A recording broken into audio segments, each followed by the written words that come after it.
Assalamualaikum warahmatullahi wabarakatuh. Innal hamdalillah nahmaduhu wa nasta'inuhu wa nastahdihi wa nastaghfiruh wa natubu ilaihi wa natawakkalu alaihi wa na'udzu billahi min shururi anfusina wa min sayyiati a'malina. Man yahdihillahu fahuwal muhtad wa man yudlil falan tajida lahu waliyyan murshida. Ashhadu an la ilaha illallah wahdahu la syarika lah wa anna sayyidana Muhammadan 'abduhu wa rasuluh وصفيه من خلقه وحبيبه بلغ الرسالة وأدى الأمانة ونصح الأمة وكشف الغمة وجاهد في الله حق جهاده حتى أتوه اليقين اللهم صل على سيدنا محمد وعلى آله وصحبه وبارك وسلم أما بعد. Muslimin muslimat, sahabat pendengar IKIM yang dirahmati Allah, marilah sama-sama kita rafakkan kesyukuran kehadrat Allah Subhanahu wa taala di atas segala nikmat yang Allah Taala kurniakan kepada kita, terutamanya nikmat iman dan Islam. Dan marilah sama-sama kita bersyukur dengan mentaati segala perintah Allah, melaksanakan segala suruhannya dan menjauhi segala larangannya. Mudah-mudahan Allah Subhanahu wa taala sentiasa memberikan taufik dan hidayah kepada kita, menerima segala amal ibadah kita, mengampunkan segala dosa, kesalahan dan kesilapan kita, dan mudah-mudahan Allah golongkan kita dalam kalangan hamba-hambanya yang bersyukur. Muslimin muslimat yang dirahmati Allah, kita berada pada ayat yang ke-35 daripada surah Al-A'raf. Allah berfirman, A'udzu billahi minasyaitonir rajim. يا بني آدم إما يأتينكم رسل منكم يقصون عليكم آياتي فمن اتقى وأصلح فلا خوف عليهم ولا هم يحزنون. Yang bermaksud, wahai anak-anak Adam, jika datang kepada kamu rasul-rasul dalam kalangan kamu yang menceritakan kepada kamu ayat-ayat, yakni perintahku, maka sesiapa yang bertakwa dan memperbaiki amalnya, tidak ada kebimbangan dari berlakunya kejadian yang tidak baik terhadap mereka, dan mereka pula tidak akan berduka cita. Muslimin muslimat yang dirahmati Allah, seterusnya Al-Quran membawakan seruan yang keempat dan terakhir kepada Bani Adam atau kepada anak-anak Adam, dan menggesa mereka supaya mentaati dan mengikuti jejak langkah para rasul dan sentiasa berjalan di atas jalan yang lurus. Lalu Allah berfirman, Ya Bani Adam, wahai anak-anak Adam, imma ya'tiyannakum rusulun minkum, sekiranya datang kepadamu rasul-rasul dalam kalangan kamu sendiri, iaitu dalam kalangan atau dalam jenis kamu, iaitu dalam kalangan manusia, yang mana rasul-rasul itu yatluna alaikum yaqussuna alaikum ayati, membacakan ke atasmu ayat-ayatku yang telah kuturunkan ia ke atas mereka untuk memberi petunjuk kepada kamu. Maka berimanlah kamu dengan mereka, sokonglah mereka, berilah bantuan kepada mereka. Maka sesungguhnya barang siapa yang beriman dengan mereka dan menjauhi apa yang dilarang Allah Subhanahu wa taala melalui mereka, dan memperbaiki dirinya dan juga memperbaiki amal ibadahnya atau perbuatannya, fala khaufun alaihim walahum yahzanun, maka orang yang seumpama ini tidak ada sebarang ketakutan yang akan mereka alami pada hari kiamat, dan juga mereka tidak akan bersedih kerana meninggalkan dunia ini. Adapun orang-orang yang mendustakan ayat-ayat kami, kata Allah, dan bersikap takabur, ego dan sombong dalam menerimanya, maka mereka adalah orang yang berhak untuk menerima azab Allah Subhanahu wa taala. Muslimin muslimat yang dirahmati Allah, Allah menjelaskan kepada kesemua anak Adam bahawa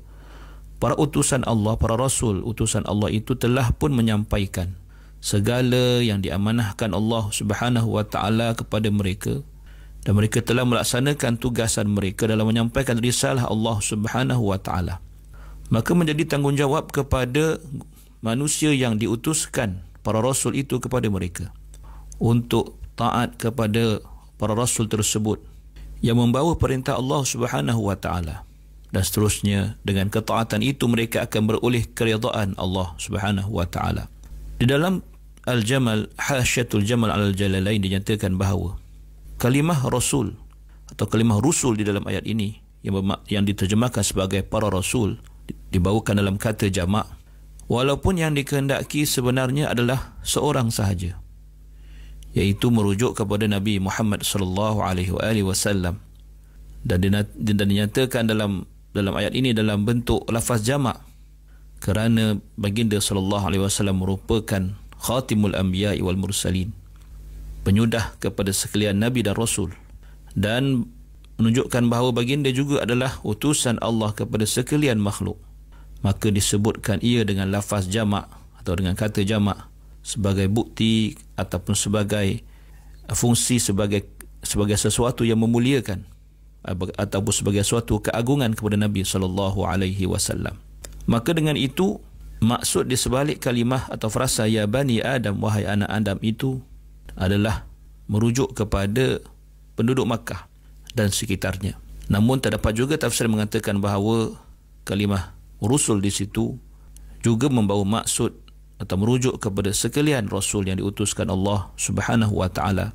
Maka dengan itu kalimah atau frasa ya bani Adam merujuk kepada atau secara umum kepada sekalian anak-anak Adam. Adapun disebutkan rusulun minkum pada frasa minkum atau dalam kalangan kamu, ialah untuk menunjukkan bahawa para rasul itu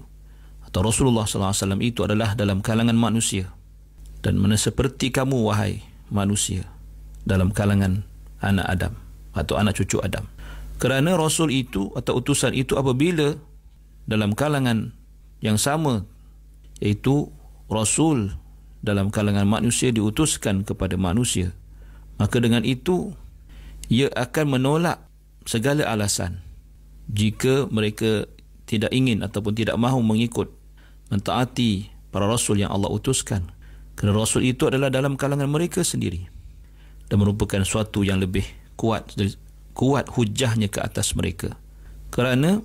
mereka mengenal dan mengetahui keadaan manusia itu bagaimana,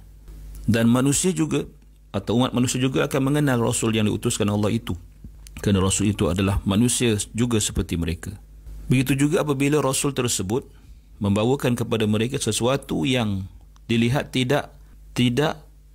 sesuai ataupun tidak dapat diterima sebagai sesuatu yang logik pada akal manusia, maka tahulah mereka bahawa yang dibawa oleh rasul itu adalah suatu mukjizat, satu perkara luar biasa yang mencari adat, yang bukanlah di dalam kawalan para rasul yang merupakan manusia itu, tapi adalah kurniaan daripada Allah Subhanahu wa taala semata-mata, dan menjadi hujjah pada masa yang sama terhadap orang yang menentang para rasul yang Allah utuskan dalam kalangan mereka juga. Muslimin muslimat yang dirahmati Allah, pun begitu kita melihat para rasul yang diutuskan Allah seperti yang disebutkan di dalam ayat ini, sama ada merujuk kepada Nabi sallallahu alaihi wasallam ataupun merujuk kepada sekalian rasul utusan Allah kepada manusia, para rasul ini tetap mendapat tentangan yang hebat daripada mad'u mereka, daripada umat mereka, yang pastinya ada orang yang boleh menerima yang menerima kerasulan mereka dan mentaati serta tunduk kepada apa yang mereka bawa, dan tidak kurang juga ramai yang menentang, yang mendustai, yang bersikap takabur terhadap apa yang dibawa oleh rasul itu. Lalu Allah berfirman dalam ayat yang ke-36 yang berbunyi, A'udzu billahi minasyaitonir rajim. Walladzina kadzdzabu biayatina wastakbaru 'anha ulaika ashabun nar hum fiha khalidun. Yang bermaksud dan orang-orang yang mendustakan ayat-ayat, yakni perintah kami, dan yang angkuh, yakni merasa dirinya lebih daripada mematuhinya, mereka lah ahli neraka, mereka kekal di dalamnya. Muslimin muslimat yang dirahmati Allah, maka jelaslah kepada kita sesiapa yang ingkar terhadap keterangan Allah melalui lidah para rasul yang diutuskannya kepada mereka, yang mana mereka mendustakan para rasul itu, bahkan mendustakan apa yang dibawa oleh para rasul itu, disusuli dengan sikap istikbar dan sikap sombong, ego, bongkak, dengan memperkecilkan dan memandang rendah terhadap keterangan-keterangan dan ayat-ayat Allah Subhanahu wa taala, maka pastilah mereka ini akan menjadi ashabun nar, ahli neraka, yang akan mengisi neraka sebagai suatu balasan terhadap sikap dan tindak tanduk mereka kepada para rasul itu, dan ia merupakan harga yang paling mahal yang akan mereka bayar, dan lebih-lebih lagi mereka akan kekal di dalam neraka menerima siksaan daripada Allah Subhanahu wa taala buat selama-lamanya. Muslimin muslimat yang dirahmati Allah, boleh kita lihat dalam ayat 36 ini bagaimana Allah menggandingkan sikap mendustakan ayat-ayat Allah dan bersikap takabur terhadap ayat-ayat Allah Subhanahu wa taala. Memberitahu kepada kita betapa tindak tanduk ataupun perangai mendustakan ayat-ayat Allah ini adalah terhasil daripada sifat hati yang takabur. Sifat dalaman, iaitu sifat takabur, sifat sombong, angkuh bongkak, tidak mahu menerima kebenaran, akan tercerna dan terselah pada perbuatan, iaitu perbuatan mendustakan ayat-ayat Allah, keterangan-keterangan dan perintah-perintah Allah yang Allah sampaikan melalui lidah para rasul itu. Maka kerana itu kita sebagai umat Islam wajib untuk menghindarkan diri kita daripada sifat takabur, kerana takabur itu akan membutakan mata kita daripada melihat kebenaran itu sebagai kebenaran, melihat yang hak itu sebagai hak, membutakan mata kita daripada kekuasaan, kudrah dan iradah Allah Subhanahu wa taala yang mentakdirkan diutusnya para rasul membawa tugas yang khusus kepada kita sebagai insan, sebagai anak Adam. Sewajarnya kita melihat ia merupakan suatu nikmat, kurniaan daripada Allah Subhanahu wa taala yang tidak membiarkan kita manusia hidup dalam keadaan sesat. Justru diutuskan dalam kalangan kita insan-insan yang Allah Subhanahu wa taala pilih, yang kita mengenali mereka dan mereka mengenali kita, membawakan pesanan-pesanan, perintah-perintah, larangan-larangan daripada Allah Subhanahu wa taala. Yang mana para rasul ini bukanlah ataupun sama sekali bukanlah mempunyai agenda peribadi masing-masing, namun mereka hanyalah diutuskan Allah untuk menyampaikan apa yang Allah Subhanahu wa taala ingin kita lakukan, ingin kita laksanakan, ingin kita jauhkan demi menjalani kehidupan yang akhirnya akan mendapat keridaan Allah Subhanahu wa taala. Maka apabila manusia yang ingkar ini merasa tercabar, merasa terkesan ataupun merasa terancam kedudukan mereka, keberadaan mereka sebagai manusia, apabila dihadapkan ataupun apabila berhadapan dengan apa yang dibawa oleh para rasul ini, maka dengan sikap takabur itu mereka sanggup menganggap bahawa segala yang dibawa oleh para rasul itu adalah sesuatu yang dusta. Mereka menganggap semua yang dibawa oleh para rasul itu adalah sesuatu yang dusta dan tidak layak untuk diberikan perhatian. Lantaran kerana pilihan itu mereka beroleh kesengsaraan bukan sahaja di dunia, bahkan kesengsaraan itu berterusan sehingga